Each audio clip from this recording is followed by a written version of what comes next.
I wanted to be associated with and to encourage people to be able to find a good end of life. I was a registered practical nurse. I retired 2013, but I was missing that personal contact with patients. When I learned about the Bridge Hospice, I decided to look into it, and when I learned that there was training involved, I decided to go for it.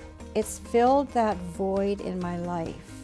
I started at the Bridge Hospice originally as a resident care volunteer, and from there I evolved to different roles within the board. My current role here is providing personal care, bedside care. Currently, I am a support for the finance/business office. I am a 47-year veteran of hairdressing, and I come here and do hair.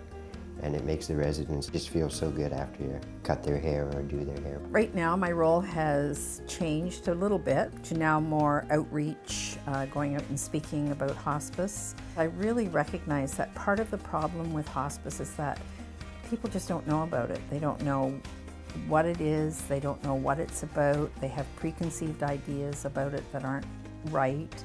It's a very positive environment, which surprised me when I first came here. You don't think of hospice and positive as being in the same sentence, but it's a really lovely place that is really great for everybody involved. You can become a volunteer and work on resident care. You can move into a board role. You can be a person with a legal background, with an interest in governance, with an interest in clinical care. So I love the flexibility of being able to decide what you want to do, support the hospice in a variety of different ways over a number of years. I'm also able to help in some ways with some of the fundraising activities. There's a spring walk that I'm involved with, everything from prizes for the silent auctions or sponsorship from more major donors. It's a way of engaging the community, not just the social aspect of the community, but the business community as well. It's one of the reasons I joined this organization was I met a couple of people at the beginning, and then I evolved into meeting all the best people I've ever known, ever, who work here, give their time. You can't even imagine how much time we give these people. This past summer, we found out that the volunteers in this hospice alone have put in over 100,000 hours of volunteering. So that's incredible with our small volunteering system that we have.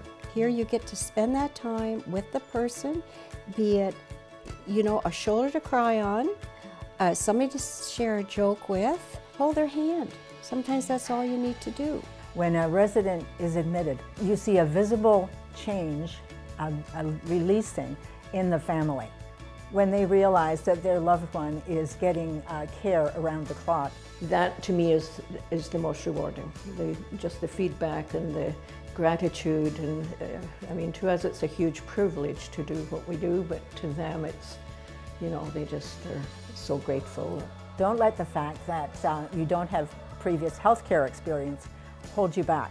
Knowing that there is support from fellow volunteers, from the PSWs, from our director, someone always has your back. The Bridge Hospice is a strong group of people who support one another, who listen to one another, and who together try to make a difference. You will have something to offer, and there's no question that you will know that you've been important in the life of someone who in fact is dying.